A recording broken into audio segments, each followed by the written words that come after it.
Romo, Suster, Bapak, Ibu sekalian, marilah kita siapkan hati kita untuk menghadap Tuhan dalam doa.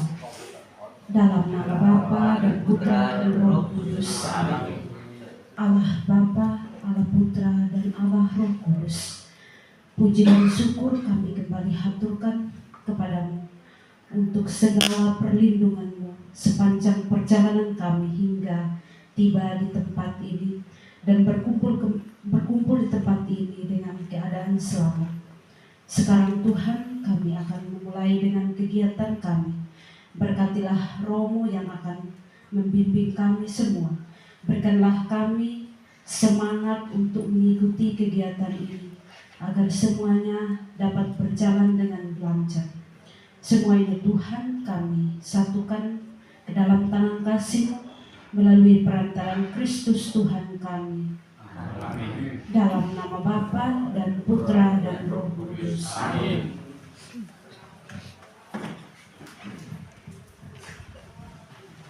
Terima kasih Suster atas doanya. Suster siapa Sus? Oh, Suster kita. Sebelahnya Suster siapa?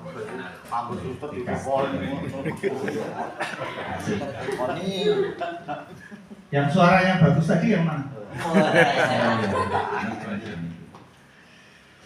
Baik, semoga dengan doa yang kita sampaikan acara ini nanti berjalan dengan. Acara berikutnya 5 menit sambutan dari Ketua Panitia. Saya persilakan untuk yang terhormat Bapak Sunario. Siapa Ketua Panitia? Oh, Pak Wid. Pak Wid rumah kalian. Yes. Ketua dan Wakil Ketua. Mari Pak Wid.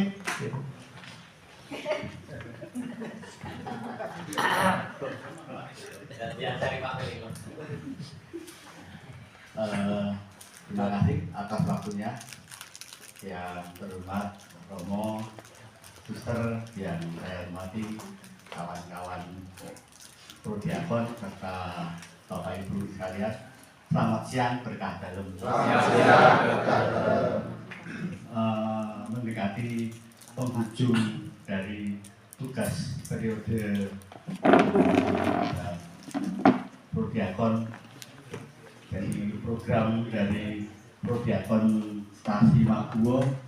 Salah satunya terakhir ini adalah kita mengadakan rekoleksi. Harapannya adalah nanti sebagian ini juga akan tetap maju sebagai Prodiakon, terpanggil lagi, melayani, dan nanti tambah lagi mungkin ada yang lagi.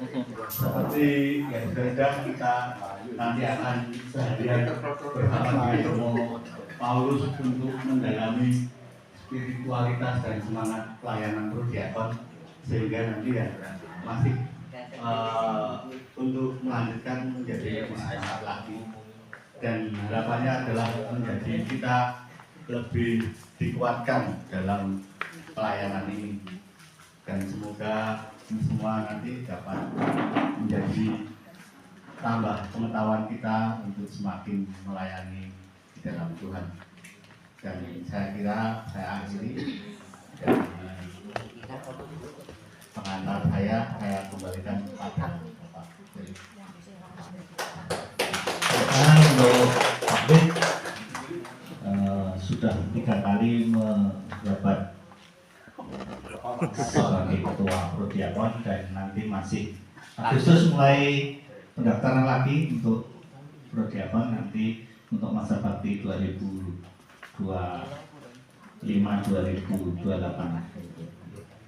Oke, terima kasih Pak Wid, dan kita lanjutkan untuk sambutan berikutnya dari Dewan Paroki. Yang terhormat Bapak ST Kartono, saya ST 12.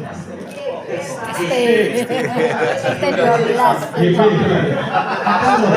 Yang ST Kartono itu ada loh gitu. Satu. Oh, iya. Ya ada Pak JB gitu.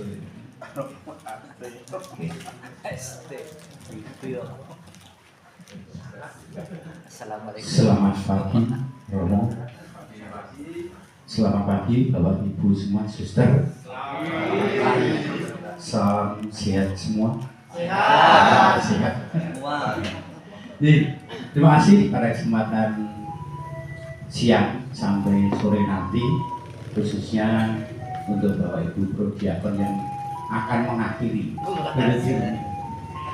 Ternyata dalam mengakhiri masih bisa dibekali, mudah-mudahan bekal yang nanti diterima dari Romo Priyo ini sebagai pegangan untuk melayani yang lainnya, tidak menjadi prodiakon pun bisa melayani, tidak menjadi prodiakon, melayani istri dan keluarga juga melayani. Yang penting pelayanan. Mudah-mudahan dalam perjumpaan hari ini pun Bapak Ibu semua ini menjadikan suatu kegembiraan, suatu sukacita, karena walaupun tadi dalam perjalanan itu ada sedikit tersesat karena doa.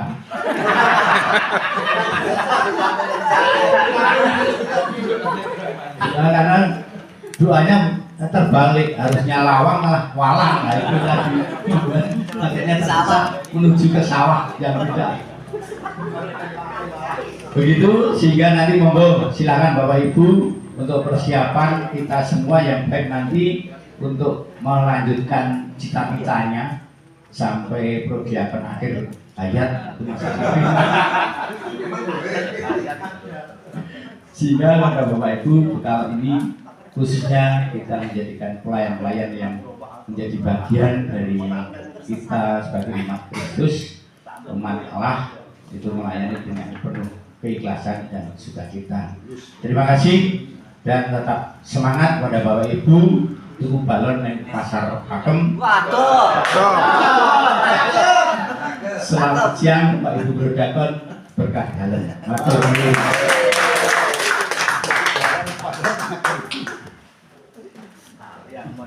Terima kasih Pak Hartono dari Dewan Paroki Kalasan. Jadi di Paroki Kalasan itu ada sekitar 152 prodiakon Romo. Nah, kemudian ini yang di Stasi Magdo ada 22 prodiakon. Tidak hadir satu karena vertigo. Yang satu tanpa keterangan, yang kita hadir 20.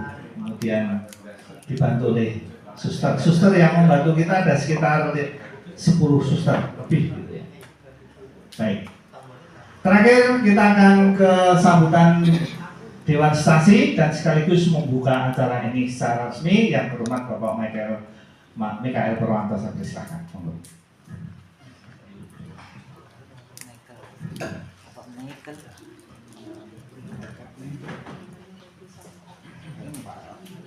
Selamat siang Romo yang kami hormati, suster, Bapak Ibu yang dikasih Tuhan kita Yesus Kristus. Selamat pagi, berkah dalam. Puji dan syukur kita dalam perjalanan walaupun sedikit tersesat, tapi dengan bimbingan Roh Kudus kembali pada jalan yang benar.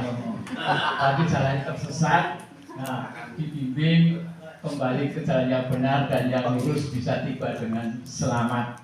Dan kebetulan siang hari ini kami juga mengucapkan terima kasih kepada Pak Hartono sebagai Ketua Dewan Paroki mendorong, menyemangati teman-teman prodiakon ini yang walaupun nanti sudah mau berakhir masa jabatannya, tetap semangat di dalam pelayanannya. Semoga nanti dalam rekoleksi ini menumbuhkan semangat pelayanan walaupun seperti harapan dari Pak Hartono tadi sudah tidak menjadi prodiakon. Tadi saya berbincang dengan Romo Priyo, apakah kalau di Paroki Simo itu ada pembatasan? Ternyata tidak. Jadi kalau di Paroki Kalasan itu dibatasi kalau yang sudah 2 kali tidak dicalonkan lagi dan atau umurnya sudah 65. Tadi malam kami berkumpul dapat laporan dari Ibu si liturgi ya, itu kalau nanti dibatasi yang bisa dicalonkan, yang sisa ini dari 22 itu tinggal 9 orang Romo. Jadi nanti nyari lagi yang sama dengan 22 ini juga ada yang mau dan tidak mau itu Romo juga agak gampang susah. Jadi semoga dengan semangat rekoleksi pada pagi hari ini, semangat spiritualitas dan semangat pelayanan prodiakon ini menambah semangat dari Bapak Ibu Suster yang jadi prodiakon ini Romo. Kebetulan ini menjadi program kerja dari bidang liturgi, sehingga kegiatan ini kita laksanakan pada hari ini. Nanti atur nuwun Romo nanti sudah bersedia untuk menjadi narasumber, memberikan bekal kepada Bapak dan Ibu prodiakon ini. Semoga nanti bekal ini bisa menjadi semangat dalam pelayanannya Romo. Akhirnya kita akhiri dan kami buka dengan resmi rekoleksi ini. Semoga berjalan dengan lancar. Matur nuwun. Terima kasih Pak Pur, acara sudah dibuka dan sambutannya juga terima kasih. Kita cek ombak dulu. Cek. Kalau sudah bilang 1, tepuk 1 kali. 1. Kalau saya bilang 2, tepuk 2 kali. 2. Kalau saya bilang 3, tepuk tapi sekuat tenaga tapi tidak terdengar. 3. Wah, bagus. 1, 3.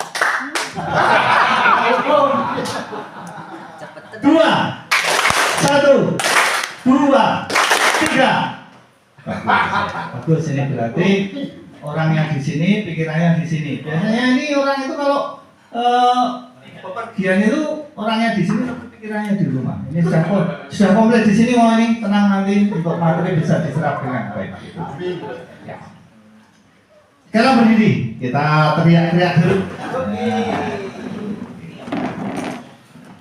Kalau saya bilang ABCD itu tirukan, yang kuat. ABCD. ABCD. Sebenarnya. Ke kiri 1 langkah. ABCD. Sebaliknya. Ke kiri 1 langkah.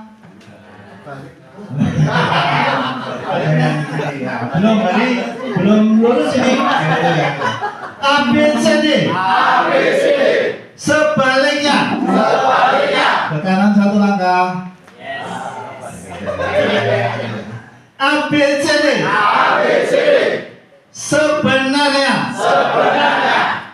Tangan kanan ke atas.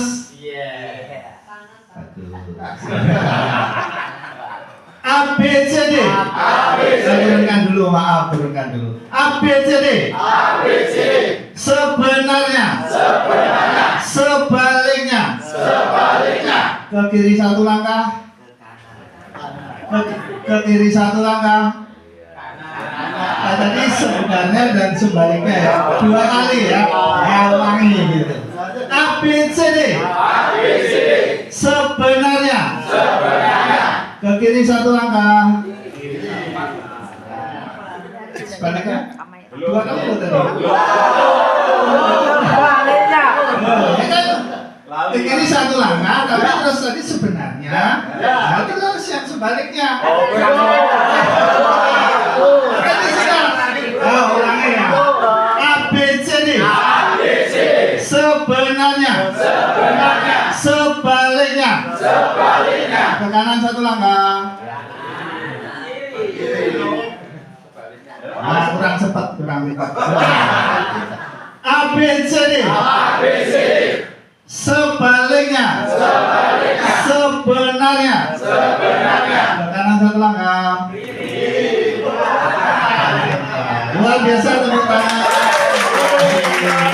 Ya, silakan duduk kembali. Ini ngecek supaya kita fokus. Sebetulnya saya ingin nyanyi-nyanyi, kemudian apa itu membentuk kelompok, tapi karena kita duduk dengan ada tes sehingga tidak bisa. Yang nyanyi-nyanyi biar lidah kita. Lidah kita nyanyi-nyanyi dengan kaca. Speaking berikutnya nanti setelah break. Terima kasih, dan di hadapan kami sudah ada yang berhormat Romo Paulus Supriyo PR. Materi yang akan kita timba adalah spiritualitas dan semangat pelayanan prodiakon. Kira-kira 90 menit Romo. Nanti Romo menyampaikan materi dan nanti ada sesi tanya jawab. Tepuk tangan untuk Romo Paulus Supriyo PR. Dan mari kita sambut dengan hati sukacita, dengan semangat juga, dengan sukacita, dengan semangat. Sebenarnya. Saya persilakan yang terhormat Romo Paulus Supriyo PR untuk memberikan materi pada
Malah pun ini saklare pundi lho.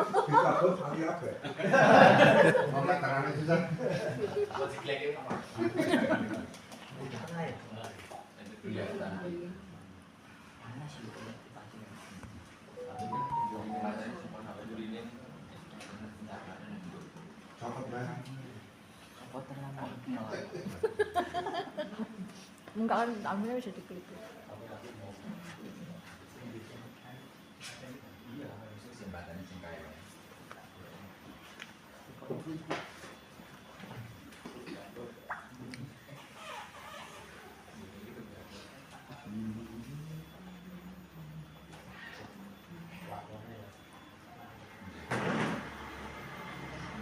Selamat pagi.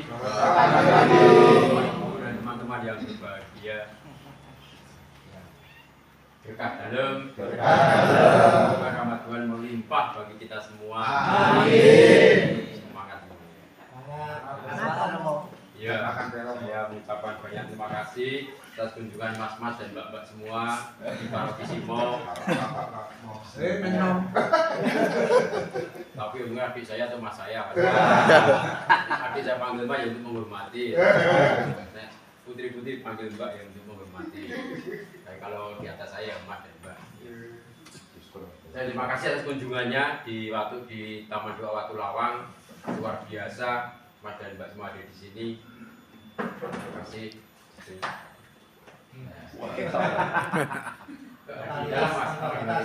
Katanya suruh saya ke dalam, katanya suruh ngambil saja gitu. Oh.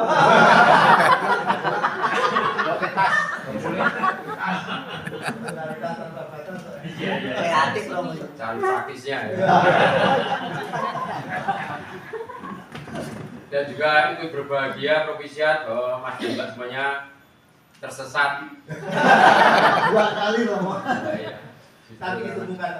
tersesat itu malah juga pengalaman ya apa namanya kesempatan bahwa kita semakin jauh dari Tuhan atau malah semakin mengandalkan kasih Tuhan. Ya.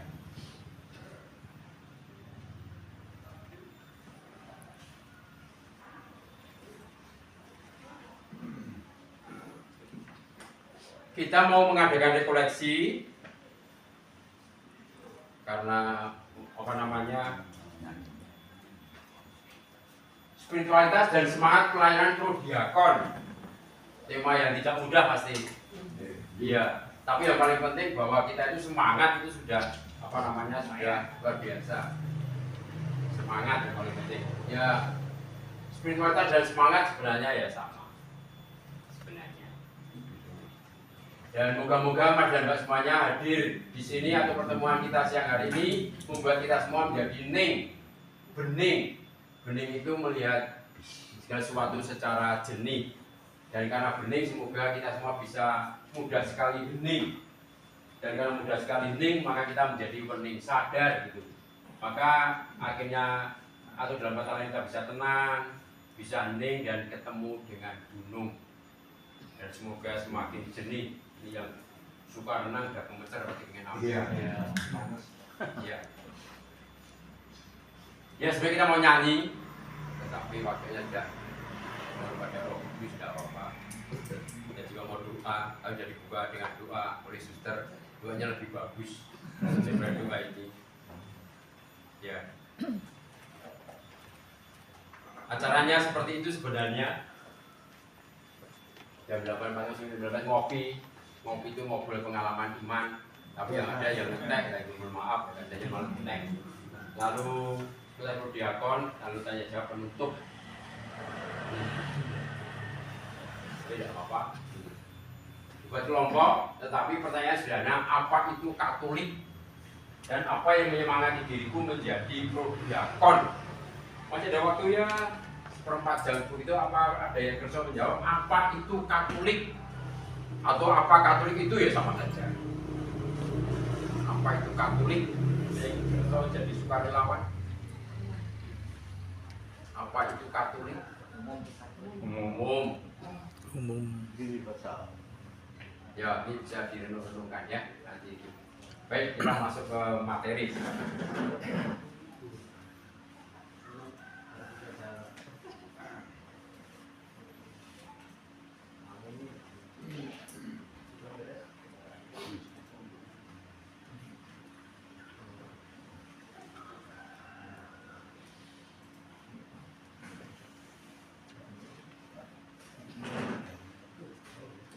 Spiritualitas prodiakon. Tadi Mas Ketua Panitia yang diharapkan terjadi, saya merasa tidak terbebani. Karena apa? Karena hanya 2, yaitu semoga dengan rekoleksi ini kita semua semakin dikuatkan dan ditambah pengetahuannya kan gitu. Ya moga-moga semua dikuatkan dan ditambah pengetahuannya. Atau kalau wah ternyata sama pengetahuannya ya untuk menguatkan, untuk meneguhkan, menyegarkan. Mas dan Mbak, kita mau membahas mengenai spiritualitas prodiakon. Apa itu spiritualitas sebenarnya? Spiritualitas sebenarnya banyak sekali, artinya itu bisa jiwa, yang menjiwai saya itu apa, atau yang rohnya itu apa, atau juga nafas sebenarnya. Nafas. Kita tuh bersyukur bahwa apa namanya bisa bernafas dengan gratis. Kalau kita ke rumah sakit, apa namanya pakai oksigen satu apa namanya tabung itu udah berapa? Apalagi waktu COVID. Waduh, saya kira mau gua paling 2 pengalaman mendengarkan yang dekat jalan besar gitu. Seperti waktu itu saya di Pugeran, ya jalan depannya jalan hampir 1 jam sekali sirine, seperti itu. Atau juga bisa dimengerti semangat atau motor penggerak. Jadi motornya itu kita punya sepeda motor tapi motornya nggak jalan ya sama saja. Jadi motornya apa? Tapi juga apa namanya rohani atau yang lebih batin, yang lebih dalam gitu. Jadi saya itu digerakkan oleh apa gitu. Harapannya adalah yang dari dalam. Itu. Kemarin saya dijelek-jelekan dengan ya apa namanya mengkritik saya. Lalu panik, lalu susah, lalu mutung. Padahal orang menjelek-jelekan itu kan apa namanya peristiwa itu kan netral. Bahwa saya akhirnya sedih, mutung apa enggak, itu kan sebenarnya saya yang paling menentukan. Itu urusan dia, bukan urusan saya, kan begitu sebenarnya. Dari dalam. Ini sebenarnya ini sangat penting. Atau juga daya, tapi harus gaya kita loh. Jadi kalau dilakukan ini gaya gitu loh. Ini gaya yang bagaimana itu persoalannya. Itu. Maka buat Mas dan Mbak semuanya, spiritualitas itu apa? Apa yang menyemangati saya, apa yang menjadi jiwa saya, nafas saya, yang menjadi motor saya, atau dari dalam itu ada ketentuan keputusan batin apa, atau sekali menjadi daya saya, dan gaya saya bertindak. Itulah sebenarnya spiritualitas. Semoga bisa direnung-renungkan, bisa dibenturkan dengan pengalaman selama ini. Itu jadi prodiakon, Direwangi susah-susah tugas macam-macam, digerengi. Kembali ke sini puasa itu. Katanya mau enak-enak, relax-relax ke Watu Lawang malah kesasar segala.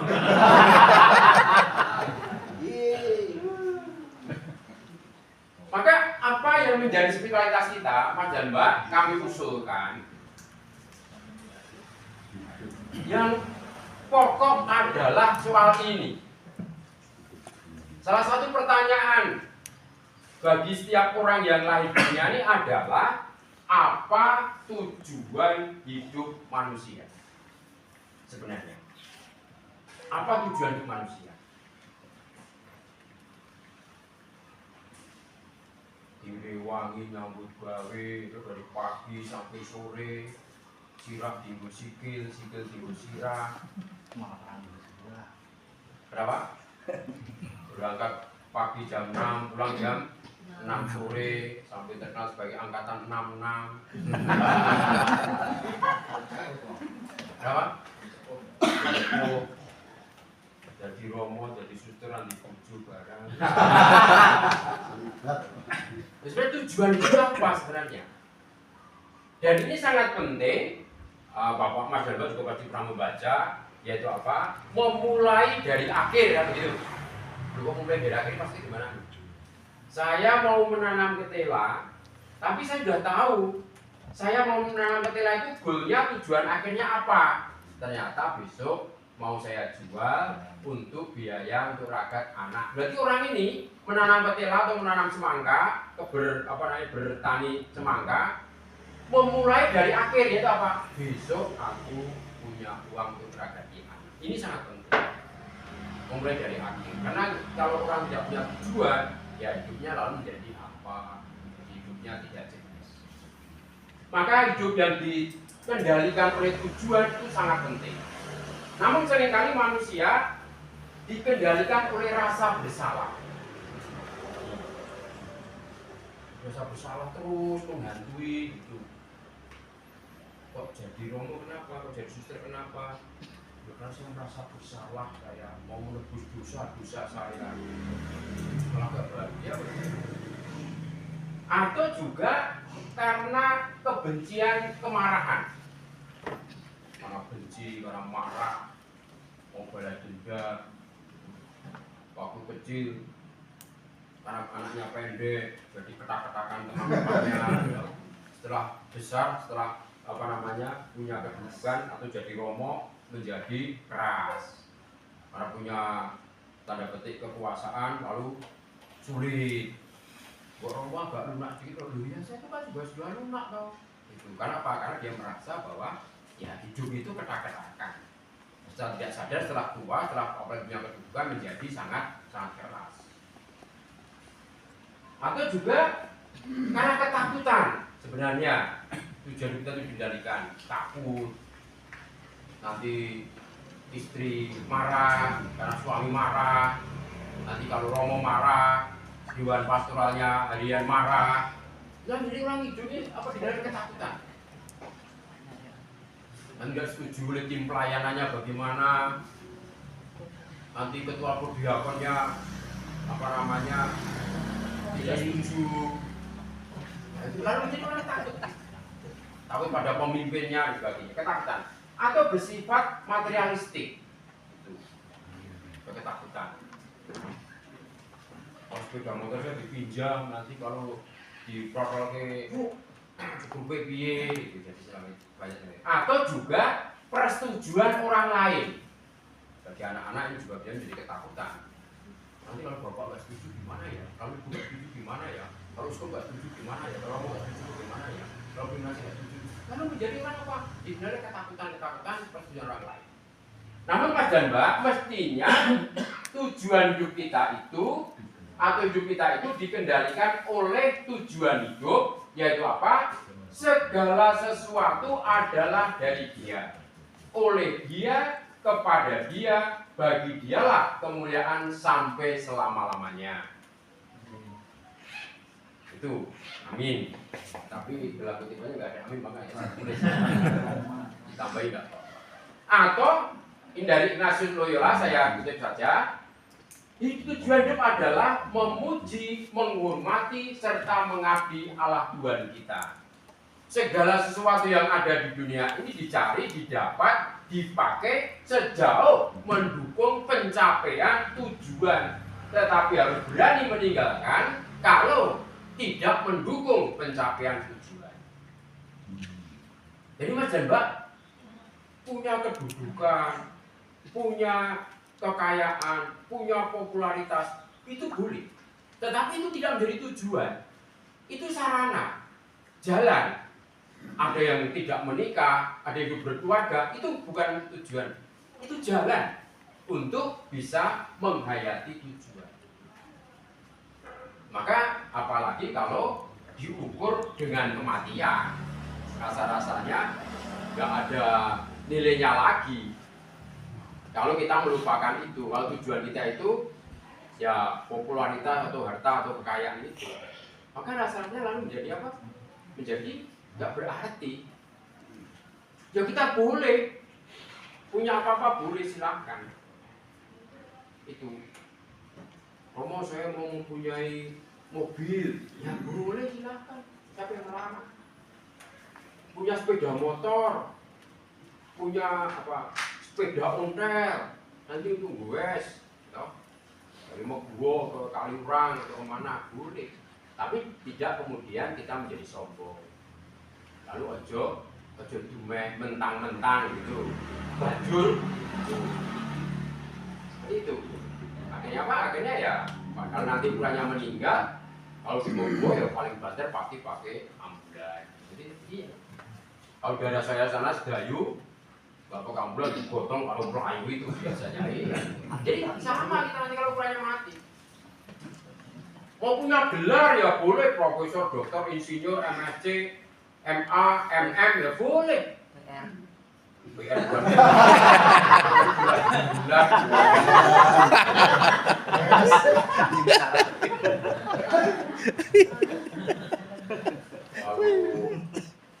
apa pimpinan agama lain itu lulus S1 langsung dipasang ST.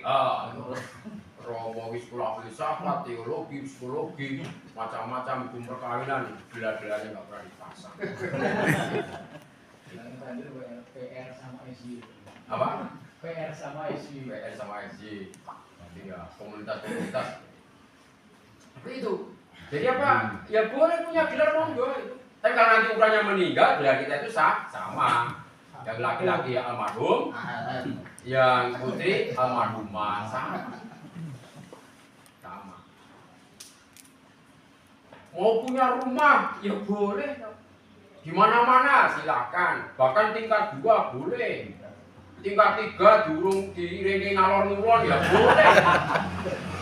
Tetapi jangan kemudian kita ya merasa wah hebat. Karena kalau nanti bulannya meninggal rumah kita sama toh 2 kali 1. Dan gemuk-gemuk ya tambah 1,5 meter. Yang tinggi-tinggi ya tambah 1,5 meter. Dan memang orang Katolik itu seyogianya sebaiknya dimakamkan. Biarpun kremasi juga dibolehkan. Tapi kalau dikremasi abunya diperlakukan secara sopan, secara baik. Kalau dilarung ya dimasukkan ke guci lalu dibenamkan. Tidak perlu ditabur-taburkan. Melabur ini sebagai melabur. Kalau Mas, abunya juga dimakamkan. atau juga dimakamkan. Abunya ya, atau dititipkan di tempat penyemakan. Maka pemakaian dan kemudian sebagai pengetahuan. Kalau dari mobil ditabur-taburan nggak boleh. Kenapa? Karena di badan kita ini, badan tidak hanya kulit ini, tapi badan itu ya seluruh perangai kita itu pernah dipakai untuk tinggal roh kita. Maka ada kebangkitan badan itu juga kita percaya. Maka sungguh-sungguh dihormati. Itu. Maka seperti itu. Ya. Ini sama. Mau punya cincin ya boleh, toh. Mau punya gelang boleh, punya kalung ya boleh, punya bandul kalung sak lontong sapi ya boleh. Tapi jangan kemudian kita meremehkan yang lain. Karena nanti kalau kita meninggal ukurannya, ya bantal kita, guling kita isinya daun godong kemuning. Nah itu iya. Romo ya pakai jubah, pakai kasula, ya 300.000, 400.000 lah. Cincin ya boleh itu, cincin nikah diikuti apa enggak, ya dicopot ya itu. Setelah minggu dibawa ke patri tukang emas dihapus, dibikin lagi, ganti ya. Boleh-boleh aja seperti itu. Artinya apa? Bahwa itu tidak menjadi tujuan, itu menjadi sarana bagi kita apapun yang ada di dunia ini. Maka inilah Mas dan Mbak, kalau tadi dikatakan bahwa entah jadi prodiakon apa enggak jadi prodiakon, ya sesungguhnya paling pokok mestinya semangat kita, spiritualitas kita itu adalah spiritualitas memuji, menghormati, mengabdi Tuhan apapun bentuknya. Ya dibatasi 2 periode, ya dilihat aja di dalam pedoman pelaksanaannya Kalasan. Apakah begitu? Kalau itu ya istirahat 1 periode lalu ikut lagi kan bisa. Tapi sebenarnya kalau pelayanan kepemimpinan dalam rohani itu mestinya ya semakin tambah usia itu malah semakin mantap sebenarnya. Iya mestinya. Biarpun secara fisik kesehatan mungkin kalau sudah tremor ya toh. Ya nyun sewu ya kita nggak mau menghina, tapi kalau memegang uji yang kecil itu akhirnya malah jatuh, ya ini malah berbahaya bagi penghormatan tubuh Kristus. Jadi ya ibadah 65 dan sebagainya. Ya sebenarnya lebih tua ya seperti paus yang akan berkunjung ke 80 tahun. Karena romo-romo itu pensiunnya umur 75 tahun. Kalau romo-romo seperti saya ini pensiunnya 75 tahun. Kalau biasanya udah 70 atau 65 itu tidak diberi tugas-tugas khusus dari pastor kepala. Tapi masih boleh melayani karena usia pensiunnya 75 tahun. Di bidang rohani mestinya semakin tua itu semakin ya baik. Maka prodiakon masih kuat, itu masih gagah, bicara pun masih bagus ya sebenarnya. Nah, seperti Simo ini bagi saya ya nggak bisa saya batasi. Umatnya 1.200, jaraknya juga jauh-jauh, paling jauh 30 kilo. Mau dibatasi bagaimana itu? Sudah mau kerso jadi pengurus itu sudah. Maka tidak ada pembatasan. Yang penting prinsipnya adalah penjenengan itu mau gitu. Itu aja. Asal kemampuan ya ini juga boleh dibareng-bareng kan gitu. Lah iya punya yang pinter-pinter toh. Iya, asal yang aku mau udah. Maka semangat itu yang paling penting mau. Amuknya pinter kayak apa, ahli kayak apa, ora gelem wis. Waduh, ya percuma ya toh. Semangatnya udah enggak ada toh. Iya. Mas dan Mbak, itulah yang paling pokok kalau kita mau bicara mengenai spiritualitas, budaya-daya adalah ini sebenarnya. Yang paling penting apa tuh saya tuh? Saya nggak melayani ngomong, melayani sama-sama. Aku ini wujud saya mengabdi. Ini yang paling pokok. Ada dapat imbalan, ya syukur, enggak ya syukur. Orang cari uang kan pertama-tama bukan cari uang. Kalau orang itu pertama-tama cari uang, ya kerja baik. Tapi orang itu pertama-tama bekerja baik, iya pasti dicari oleh uang. Kamu nggak Bapak Ibu saya punya pengalaman. Iya. Ya, konkretnya adalah sebenarnya kalau dirikas itu spiritualitas kita, semangat kita itu adalah mencintai. Mencintai sebenarnya. Itu yang jadi semangat.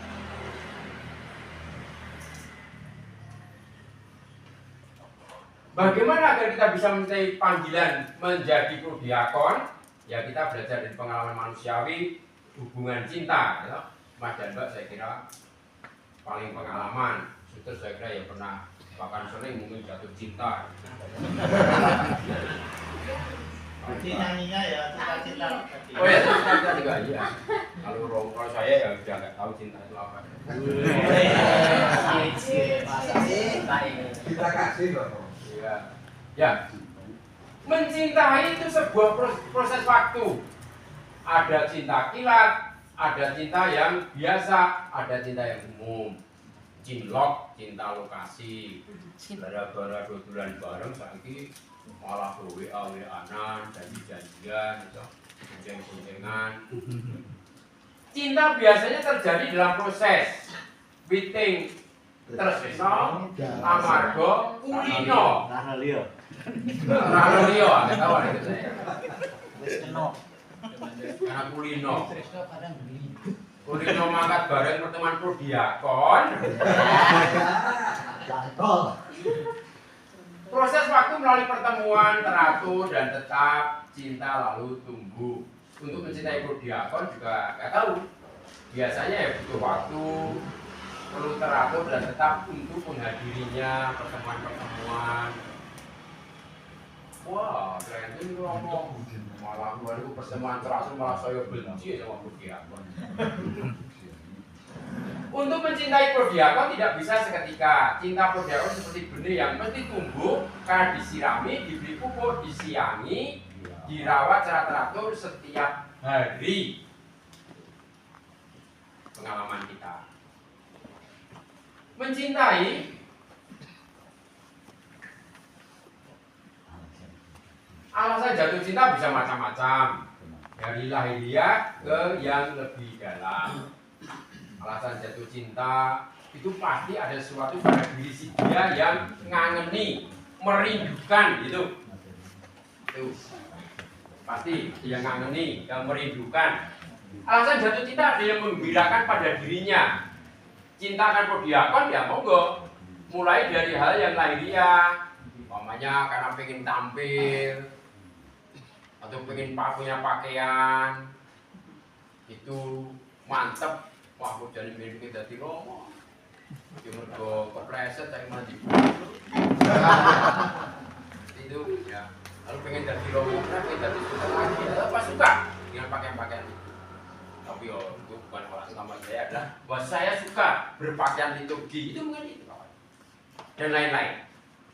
Tapi juga bisa jadi cinta akan prodiakon bergerak ke motivasi yang lebih mendalam. Namanya apa? Aku kok pengen ya melaksanakan tugas pewartaan, humili, memberi renungan, sabda Tuhan kok menarik bagi saya, atau punya wujud pribadi. Mumpung saya diberi kekuatan tak punya wujud untuk apa jadi prodiakon. Itu juga mendalam. Pewartaan.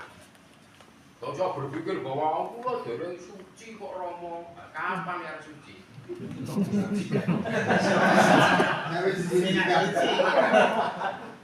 Oh, biji itu lah prodiakon mulai udah campur pensiun ke mawar. Ada pensiunnya orang?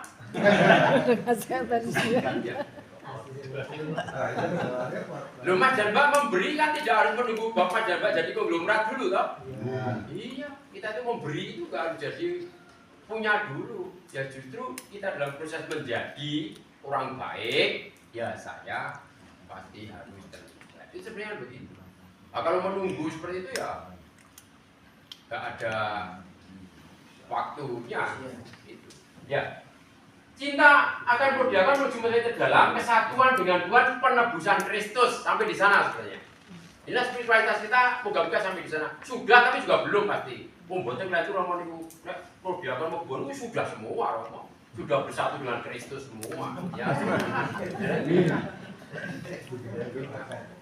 Kalau belum, ya sudah Romo, tapi juga belum. Ya, memang itulah sebenarnya. Lalu rindu itu sebagai tanda cinta. Itu tanda cinta, rindu untuk bertemu. Kapan toh prodiakon pertemuan meneh.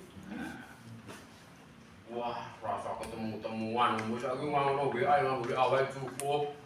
Gitu, pertemuan prodiakon setahun sekali cukup lah, atau 2 kali lah. Yo sekali nanti pelantikan bisa lah selama 1 periode. Ada nggak rindu nggak Mas dan Mbak itu? Rindu tugas nggak Bapak Ibu itu? Membagi komuni gitu. Jadi jadwal apa-apa sih rawuh loh. Tapi nggak ada, gua kan nggak ada, itu nggak ada. Gua nggak ada, itu nggak ada. 13 semua. Apa? 13 prodiakon sama susternya. 13. Iya, setiap kali misal. Oh, setiap kali bisa. Berapa kali bisa tuh gua itu? 1. Yang tugas prodiakon 13. Iya. Oh, banyak ya? Baik, biar cepet no. Ada berapa temannya? Gua itu? 1.700. Wih, udah jadi paruh, udah jadi Yang paruh. datang 600. 500. 6 dibagi 17. 4 ya? 40%-an? 35%. 35%. Ya, pasti ke tempat lain. Iya. Ya, kerja lain. Kerja lain. Dikaji. Saya apa? GKJ. Ya. Kok GKJ itu? Dikasih jasa keliling Jogja. Oh. Saya di Pugeran dulu ya, yang hadir 65-70%. Pugeran dan Kalasan itu kan rame-rame di bawahnya. Dulu 12.000, Kalasannya sekitar itu. Belum punya anak, 13 sebenarnya. Ya. Tanda cinta itu ingin bertemu. Tanda cinta bahagia jika bersua. Mas dan Mbak itu bahagia nggak kalau saling bertemu antar prodiakon? Bahagia. Tuh. Itu tak bahagia ini kok Romo. Tapi nggak ada sama gua, nggak ada kayak gitu. Iya. Maka Mas dan Mbak, ini yang paling penting. Bahwa kita ini punya spiritualitas yang kita hayati, 3 tingkatan motivasi untuk pergi misa atau ke gereja, atau menjadi prodiakon, atau melaksanakan tugas prodiakon itu ini. Yang paling rendah ya jelas itu kewajiban. Wajib saya itu karena kewajiban lebih beriman. Tugas ya. Atau karena kebutuhan, kesadaran tuh tengah. Tapi yang paling tinggi adalah karena rindu gitu. Aku tuh rindu tugas prodiakon. Saja jadwal gue aku sih tugas. Oh, kata sih. Rindu. Moga Mas dan Mbak. Nih, kembangkan. Iya, prodiakon itu sangat-sangat kompak di mana-mana. Ada yang jadi prodiakon selama hidup juga ada. Hanya selingi 1 periode lalu lagi. Dan mumpung bisa, karena penjelasan juga punya imamat. Setiap orang yang dibaptis itu punya anugerah imamat. Kalau saya imamat khusus dan imamat umum, dengan imamat umum yang memang bertugas dalam hal ini menyucikan. Salah satu tugasnya membagi komuni. Maka bangga kemauan Mas juga jadi prodiakon. Setelah bangga ya repot gitu. Wah, kamu bangga Romo, biasanya kalau mati kalau nggak dipakai prodiakon. Iya, albanya pakai. Boleh nggak? Boleh, apa nggak boleh? Boleh saja. Ada yang nggak boleh? Siapa yang buat aturan? Romo yang Boleh Romo. Ya dulu itu pernah di Panca Arga kemana itu rame. Prodiakonnya pernah ngeling, aku besok kalau meninggal pakai pakaian prodiakon. Rame lu, dia kan kita jadi prodiakon, sesuai pensiun. Mau pakai pakaian biasa aja. Lalu ya pakai pakaian biasa. Selang sebulan sebelumnya tanya Bapak Kadila Suwaryo kan dari Yusko. Jawabannya gimana jawabannya? Keng nopo toh? Badi Suwan Gusti untuk ditinggal-tinggal iki keng nopo. Kok wis kersane ta Suwan Gusti mbok pakaian prodiakon iki malah sae. Ini kan Bapak Ibu sekalian. Jadi ya. Ini betul sabu bar saya begitu dalam wasiat aku.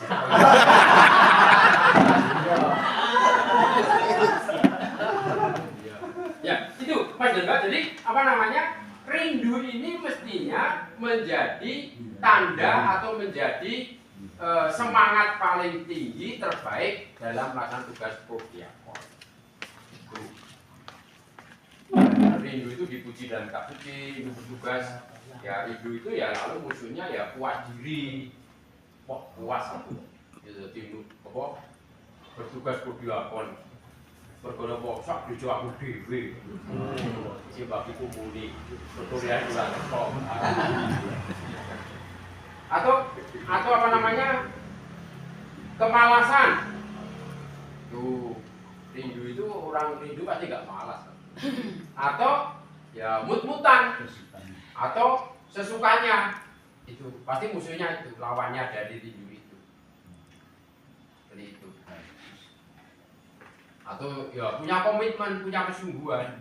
Mas dan Mbak pendidik Kang Putra itu dasarnya karena suka dan tidak suka ya rusak.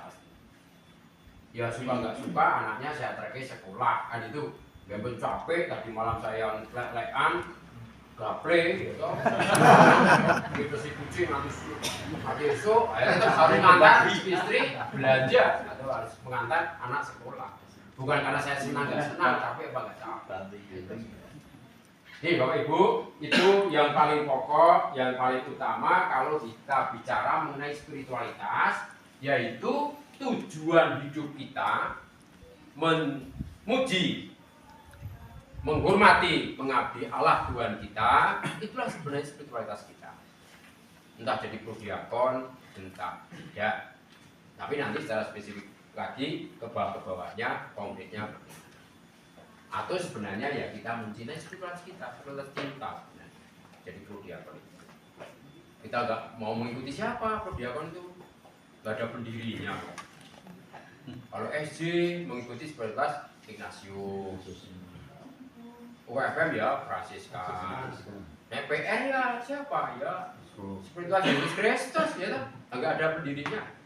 Prodiakon siapa pendirinya? Ya spiritualitasnya spiritualitas Yesus Kristus langsung. Ya, biarpun mungkin di Megua punya pelindung ya tidak apa-apa. Prodiakon ada pelindung apa ada. Oke, Mas dan Mbak. Sampai di sini tentang spiritualitas.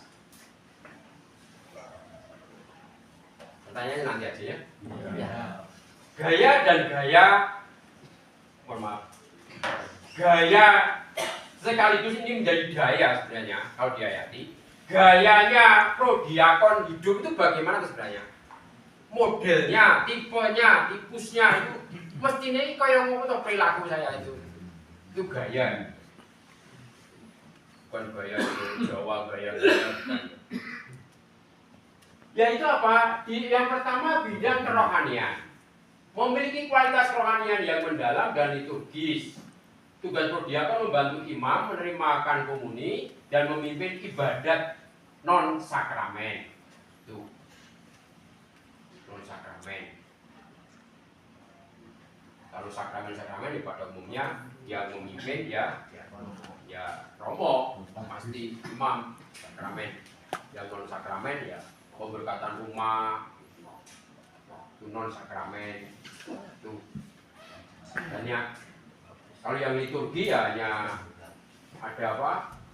Ada dua, sakramen dan ya sebenarnya satu boleh pimpin siapa aja boleh, itu ibadat harian itu yang liturgi sama coraknya lain-lainnya ya pemberkatan rumah dan sebagainya. Pemberkatan rumah. Ada pemberkatan yang mengubah status itu juga ada. Namanya air diberkati, statusnya berubah menjadi air suci. Itu mau ada pemberkatan yang tidak mengubah status tapi sungguh-sungguh menguatkan. Romo mobil saya diberkati, ya, wah gimana Romo?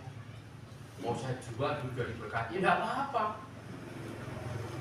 Romo gimana itu Romo? Bantalnya, bantal apa? Di bantal tempat tidur saya Romo. Bantal tak Romo apa? Dulu diberkati Romo, kalau itu kena percikan air. Wah, terus apa? Itu sudah banyak petanya Romo. Itu kan ada sarungnya, udah tembus atau apa? Mau saya pendem, ya boleh-boleh saja. Karena itu tidak mengubah status bantal itu, tapi bisa membantu orang menjadi suci. Pemberkatan hewan Romo boleh, lalu apa? Mau dipotong, mau dijual, ya boleh-boleh saja. Jadi ada yang mengubah status, ada yang tidak mengubah. Tapi juga Romo tidak mau memberkati juga ada. Namanya apa Romo, tolong diberkati Romo, apa kok dibungkus bagus. Ya Romo, ini pistol Romo. Kalau pistol senjata itu ya biasanya Romo nggak memberkati, karena itu pada aslinya akan membahayakan jiwa manusia. Ya, maka dari gambaran tugas itu jelas tugas prodiakon berkaitan dengan tugas pelayanan liturgis dan pewartaan. Tugas liturgi dan pewartaan bukan tugas eksklusif imam. Maka perlu hidup, kita punya dayanya bukan menjadi sebatas dalam kesatuan dan penyerahan diri kepada Allah dengan cara setia pada pimpinan Roh Kudus. Seperti itu. Karena menyangkut hal suci, maka harus akrab dengan Tuhan. Pentingnya mencintai doa sehingga selalu mengandalkan dan demi Allah. Bisa memahami berbagai kesulitan, memohon dan berkembang dalam keutamaan iman, harapan dan kasih, cinta ekaristi, sakramen rekonsiliasi, membaca dan merenungkan kitab suci, punya penanggalan liturgi sendiri, ada devosi, ya monggo itu. Jadi di bidang rohani ini ada 5 pilar hidup rohani yang bisa menjadi gaya kita sebagai prodiakon. Yang pertama adalah perayaan ekaristi. Tuh, wajib seminggu sekali. Bahkan Paus Yohanes Paulus II, Santo Yohanes Paulus II menegaskan bahwa ekaristi itu adalah jantung hidup gereja. Maka dari organ tubuh kita yang tidak pernah beristirahat, itu kan jantung. Istirahat 1-2 detik saja sudah bablas. Maka kalau orang Katolik, apalagi prodiakon, suka cuti misa, itu juga bisa membahayakan hidup rohaninya. Karena Pak jantung itu nggak pernah kenal cuti-cutian, vakansian, gitu. Libur-liburan nggak pernah coba jantung. Aku selama hidup sejak dari kandungan tugas terus, aku tak cuti sebentar lah. Tak ke taman 2 waktu lawang sebentar. Pasti langsung itu. Makanya sama dimakan jadi jantung hidup gereja. Doa pribadi, monggo bisa saling-saling. Doa pribadi, bagaimana itu doa pribadi. Kedua jam 12 malam, kalau di sini ya malam Selasa Kliwon, ada misa. Besok tanggal 5 malam Selasa Kliwon itu berdekatan rumah Bapak Yusef, Bapak Yusuf, Bapak Yusef, kandang Bethlehem dan juga tempat warik Perwitosari ya, tempat air suci. Di Kalasan itu ya, doa pribadi. Merenungkan sabda atau punya bacaan rohani. Saya kira prodiakon ya punya bacaan rohani, bukunya dipinjam-pinjamkan ya boleh. Saya setahun ini harus selesai baca buku ini, ya boleh saja. Walaupun bosan ngomong, boleh coba baca bacaan segala. Kelembutan kepribadian itu artinya apa? Artinya punya watak atau karakter yang baik. Itu sebenarnya juga untuk mendukung hidup rohani. Banyak orang yang tidak berpribadi yang baik itu juga sering berdoa juga. Apalagi di keluarga sudah punya masalah, nggak bisa berdoa. Bahkan juga melayani perdiakan itu juga nggak bagus, itu malah di sini gede terus terlalu hidup jatuh. Ada masalah-masalah yang membuat orang tidak bisa berdoa. Bukan karena apa? Bukan karena nggak percaya pada Tuhan, tapi ada masalah pribadi yang tidak selesai. Perayaan sakramen rekonsiliasi, ya minimal 2 kali setahun. Bisa. Ibu menghindari Romo, nom jelas, telinganya juga masih tuan, mendengar cari yang gak tua, yang telinganya jaga Konbaleni. Ya karena telinganya Romonya mungkin disuruh mengulang, bilang yang keras. Udah kenal Romo. Ya. Kalau sakramen rekonsiliasi ini, tapi juga ada yang tidak bisa diampuni.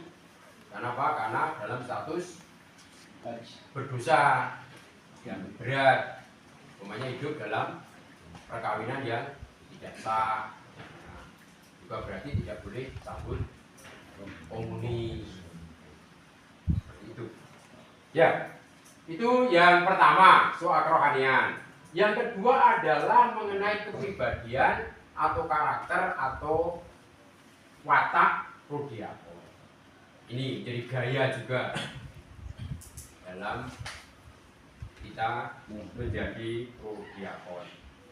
Jadi watak, karakter, penting. Bahkan yang penting. Kalau rohani itu nomor 2, selanjutnya juga nomor 3, 4, tapi ini nomor 1 mesti. Pokoknya jadi Romo pun sama.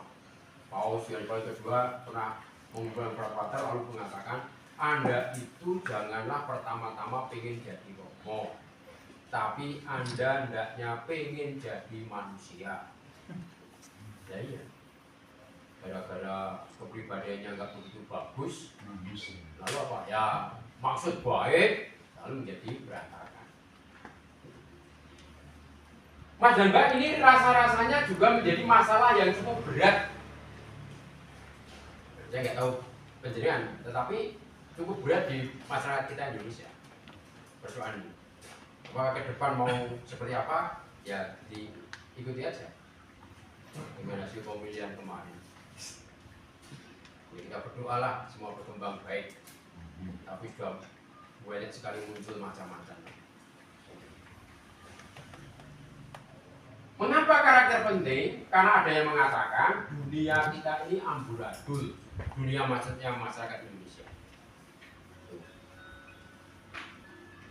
Banyak kejahatan dan demoralisasi, kekerasan, pembunuhan, sekarang baru rame, Jawa Barat yang mana itu, tawuran, perkosaan, bunuh diri, kekerasan rumah tangga. Kecuali di Bogor saya kira nggak ada. Pencurian dan dengan pemberatan, korupsi, penyuapan, pengusahaan kekayaan alam. Maka kalau Bapak Ibu mau investasi ya di IKN sampai 190 tahun, 100 tahun, 1000 tahun, dan sebagainya. Mengapa amburadul? Pemikiran lama karena kemiskinan. Itu. Karena pengangguran. Diskriminasi. Kelemahan hukum. Jurang kaya dan miskin. Kapitalisme itu apa? Itu. Karena ini Bapak Ibu, jadi alasannya mengapa amburadul? Pemikiran lama karena kemiskinan. Pengangguran, diskriminasi, kelemahan hukum, jurang kaya dan miskin, itu yang membuat watak orang itu menjadi nggak bagus. Tetapi sesungguhnya akhirnya berakibat seperti ini Bapak Ibu kan apa namanya semua muda-muda ini yang tua Bapak ini yang nggak pakai batik ini, karena dia juga masih muda. Ini kan di pasar ini pasar burung ini ya, Imu Manuk ini kami. Ini mencari kerja pada di usaha kerja seperti ini. Maka bagaimana anak-anak kita, kaum muda kita ini punya pekerjaan. Sekarang itu yang paling dicemaskan itu oleh anak muda kita itu nggak punya pekerjaan. Masih mending zaman kita bisa punya pekerjaan. Tapi anak muda sekarang cemas kalau tidak bisa bekerja. Sekarang ini. Kalau tidak ada pekerjaan, bagaimana orang-orang seperti ini? Ini satu sisi, ini hotel ini ya, hotel. 1 juta semalam, itu 1 juta semalam ya. Mahal ya, 1 juta semalam. Udah upah per hari ya berapa?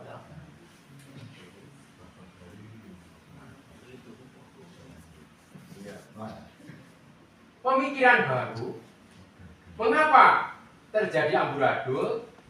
Mohon maaf loh Bapak Ibu, ini bukan saya, ini jadi ada sumbernya menurut saya, bukan gagasan saya, biarpun saya setuju. Yaitu karena kegagalan pendidikan keluarga dan pendidikan sekolah dalam menanamkan nilai-nilai luhur kemanusiaan. Mamanya kondisi pasangan suami istri tidak stabil, keluarga tidak harmonis, orang tua mungkin pengangguran, perumahan yang buruk, kurangnya pendidikan, buruknya lingkungan hidup dan sebagainya, mengakibatkan berpengaruh pada kualitas pendidikan. Inilah sebenarnya kuncinya, letaknya. Dulu begitu. Tetapi sebenarnya apa? Sebenarnya ini terbuka diskusi. Kuncinya bukan pada kemiskinan macam-macam tadi, tetapi terletak pada pendidikan karakter. Ini. Maka Bapak Ibu Prodiakon itu ya kita nggak mau sombong ya. Jadi penjenengan itu kerso semangat jadi Prodiakon, kesempatan Mas dan Mbak untuk bergerak di bidang ini. Karena penjenengan itu figur publik yang sering tampil. Apalagi mbak-mbak itu anaknya pulang dari sekolah, tangan toko sepatu, beli paduk, anaknya mama kayak begitu toh. Sepatu itu gimana terletaknya? Pendidikan karakter. Maka pendidikan karakter itu apa? Yaitu usaha pendidik tidak hanya guru di sekolah, kita pun pendidik, Prodiakon pun sebenarnya pendidik, Romo juga. Sebenarnya ya Prodiakon, Romo itu digaji pemerintah. Sumbangannya banyak, sumbangannya itu dalam pendidikan itu banyak loh sumbangannya dari sekolah. Maka solusinya apa? Pendidikan karakter, pendidikan apa? Usaha pendidik menanamkan nilai-nilai luhur dalam diri semua saja biar menjadi anggota masyarakat yang baik. Itu pendidikan karakter. Menjadi masyarakat yang baik. Saya dulu pernah ditanya oleh saya pernah bertanya pada sahabat saya, Mbak, sesuk nek gede priyo kon dadi apa to, Mbak? Mbak saya itu jawabannya sangat sederhana. Aku ora ngudoke kowe dadi petani. Aku ora ngudoke kowe dadi guru, apa dadi romo meneh. Kursi Mbak pesen kowe sesuk dadi wong apik. Nah itulah simbah-simbah kita seperti itu. Jadilah orang baik saja. Enggak banyak-banyak. Jadi itu menjadi orang yang baik, menjadi orang yang baik. Sasarannya apa? Yaitu menjadi orang baik di tengah masyarakat, bangsa dan negara. Nih sasarannya, menjadi orang yang baik di tengah masyarakat, bangsa dan negara. Maka Mas dan Mbak, untuk memiliki karakter yang baik itu sebenarnya berasal dari nilai-nilai luhur. keutamaan-keutamaan. Jadi ada nilai keutamaan apa, aku tahu, itu kulaksanakan, terus dilaksanakan enggak? Terus dilaksanakan menjadi tiap hari dilaksanakan, karena tiap hari bahkan terus dilaksanakan, jadilah itu watak atau karakter. Dan Bapak Mas dan Mbak semua tahu bahwa watak atau karakter kita ini 80% dibentuk, direkam pada usia emas. Usia emas itu umur berapa tahun? Ya 0 sampai 8 atau 10 tahun. Itulah masa-masa paling peka, paling merekam, membentuk dasar-dasar, membentuk watak atau karakter. Itu. Maka kalau ada perkataan sudah usianya banyak, tetapi diberitahu angel ya nggak bisa berubah. Itu. Ibu ki lho Bu, atau bapak ki lho Pak, mbok nek siram aja ning kali, di sungai. Yo ora, aduse kepenak ki ning kali. Ning sungai iso lumban karo nyanyi sing-sing dulu ya kan? Dulu ya sungai itu masih bersih, tapi sekarang banyak sungai kotor. Ibu ki lho Bu, nek rawuh gudangan, mbok kukure diketoki dhisik. Yo ora sing enak yo ngene. Tambah bersih ya. Kalau sudah tidak bisa diberitahu dikandani, kalau jodoh ya apa ya wis lah gawan bayen atau gawan bayi. Artinya apa? Artinya apa? Ya di masa emas itulah sebenarnya terjadi di bawah sampai sekarang. Maka itulah watak atau karakter dan usia emas lah sebenarnya paling menentukan. Maka ya kadang-kadang saya tuh berpikir ya ibu-ibu kita itu sebenarnya yang paling berjasa. Kalau saya ditanya Romo, perempuan penunjuk, perempuan yang berlebih itu siapa Romo? Ya kalau saya sih yang bukan rohani loh ya, yang manusiawi itu ya bisa ditambah. Mas Jambat juga agak bersetuju. Coba tidak setuju ya Bu ya. Saya ada 3. Yang pertama biung.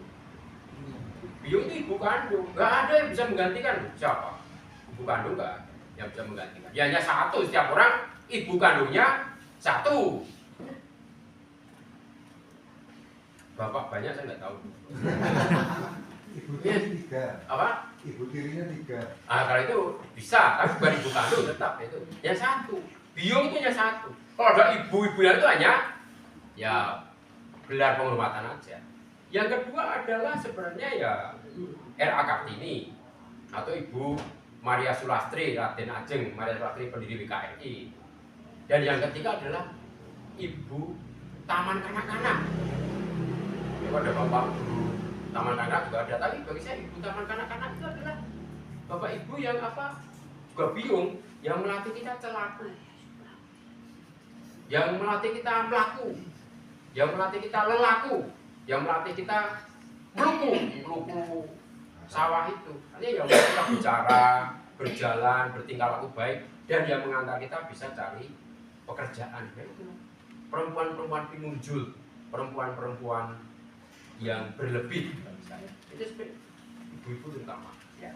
Biarpun ibu itu nyuruh saya cerewet, banyak ngendikane, tapi anak-anak memang biasanya akan lebih cepat patuh dengan bapaknya. Ya bapak itu meneng, nggak banyak ngendikan. Ini pasti ya ibu yang ceriwis, tapi suara bapak itu biasanya langsung cepat tinggi oleh anaknya. Kalau dengan ibunya nggak cepat tinggi karena terlalu banyak dimanja dan sebagainya. Tapi kalau dua-duanya bisa kompak, setelah maka monggo Mas dan Mbak, nilai-nilai luhur apa yang sebenarnya selama ini kita sadari bersama dan pengen kita hayati. Terserah pokoknya apa. Kejujuran. Saya bisa jadi Romo itu saya pikir-pikir ya, atau dulu masuk seminari itu pertama-tama karena saya itu jujur. Saya terbuka pada yang menguji saya. Kalau mungkin saya nggak jujur, ya malah nggak jadi Romo. Karena jujur maka saya bisa dikenali oleh para formator saya. Anaknya bapak ibu saya itu kan 9. Zaman semono, tapi punya ayam, punya bebek sendiri. Ibu saya itu kalau dada saya itu paling suka dulu itu telur yang digodok, dionceki, lalu dimasak lagi gitu. Apa itu? Areh apa itu? Ya. Telur ya telur areh. Saya paling suka. Ibu yang masaknya pasti 10. Tetapi karena ibu nggak suka telur, nggak suka amis-amisan saya itu ya 10.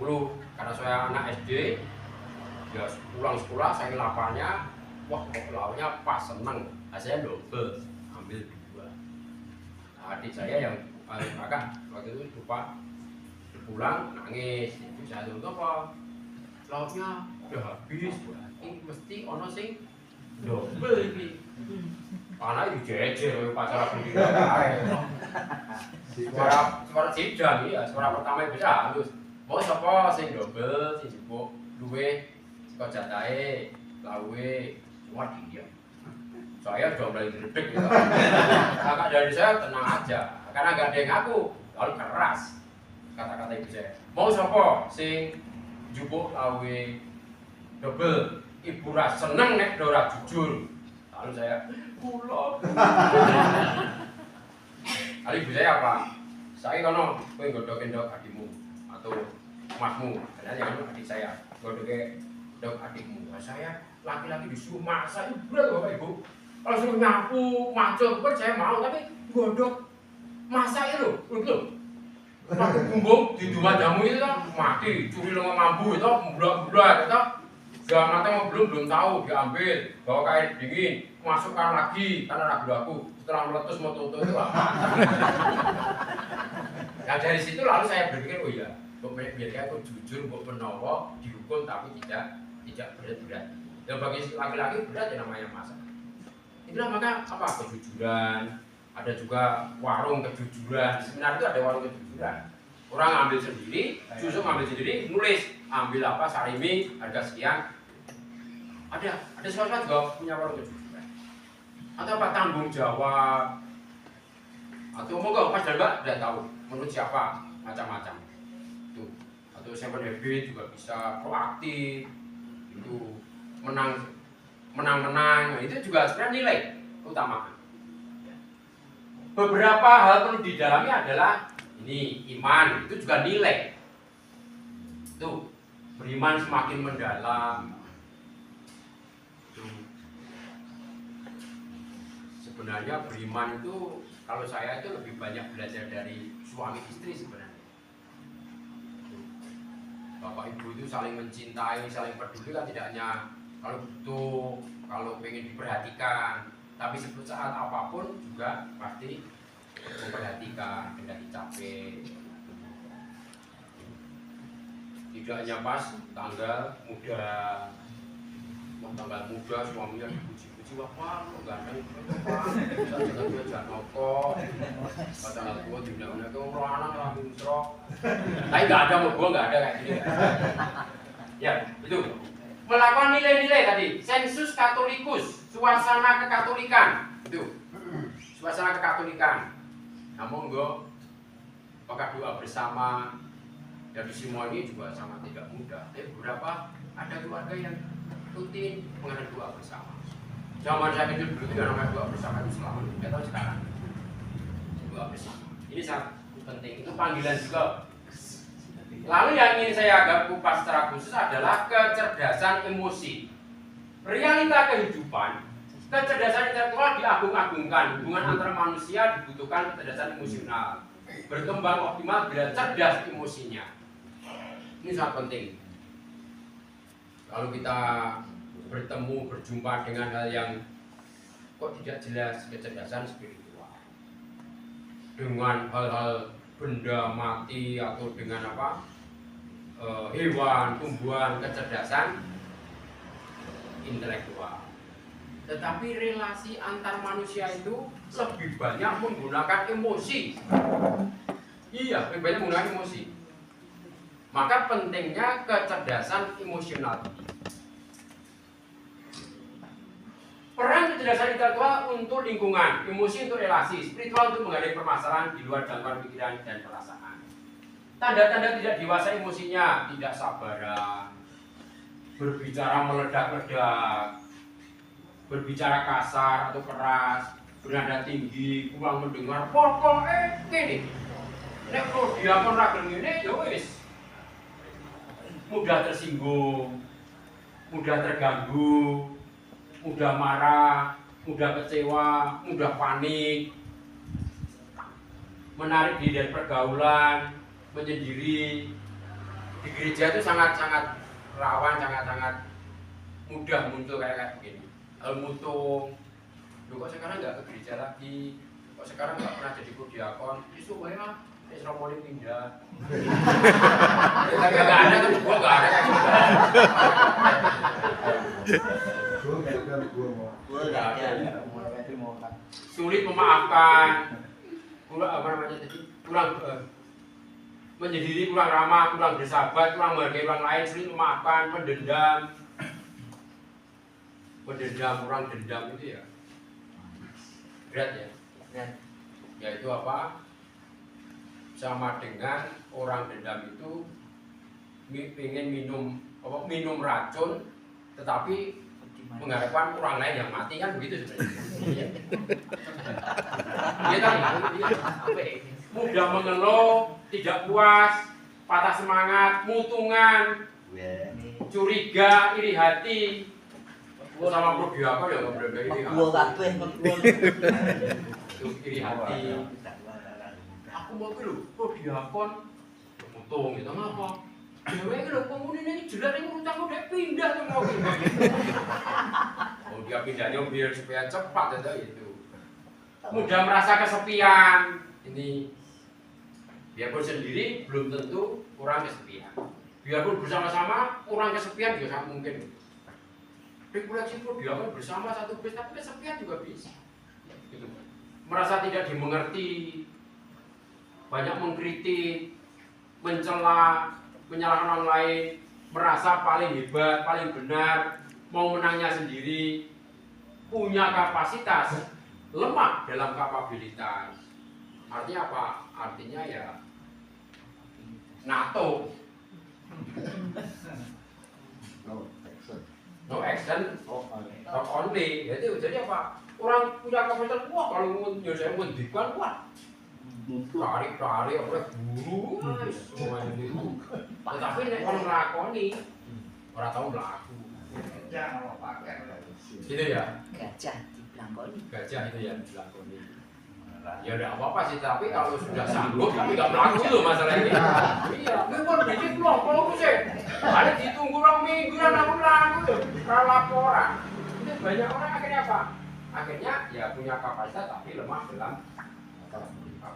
Akibatnya banyak orang sakit hati, banyak ditinggalkan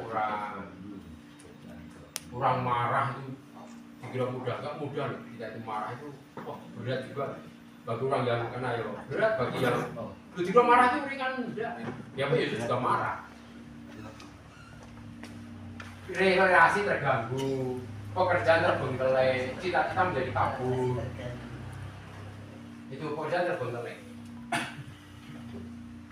Berlatih mengelola emosi, amarah itu membiasakan dan melatih diri menghargai dan menghormati orang lain, misalnya dengan bicara tenang, kalem, menghindari bahasa yang penuh ofensif, kasar, keras, menghina, melecehkan, mengungkapkan rasa marah dengan tepat.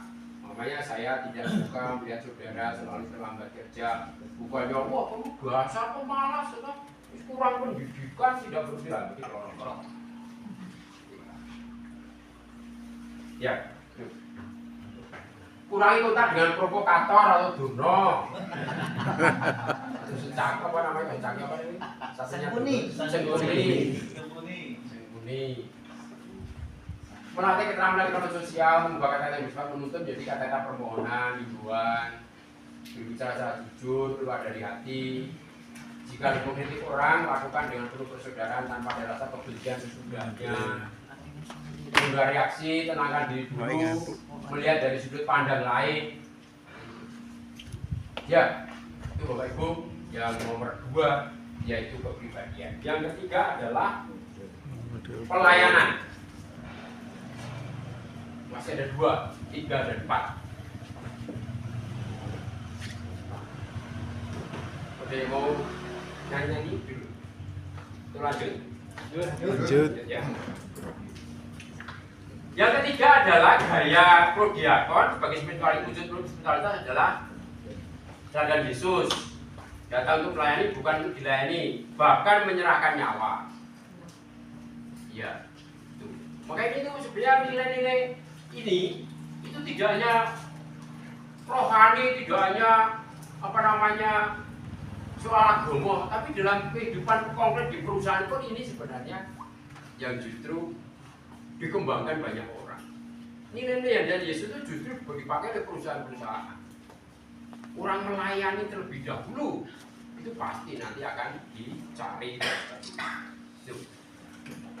Tanggap terhadap kebutuhan banyak umat yang ikut komuni, umat butuh pelayanan sabda, bisa lingkungan banyak umat yang ikut komuni malah diem saja, berarti prodiakon. Betul-betul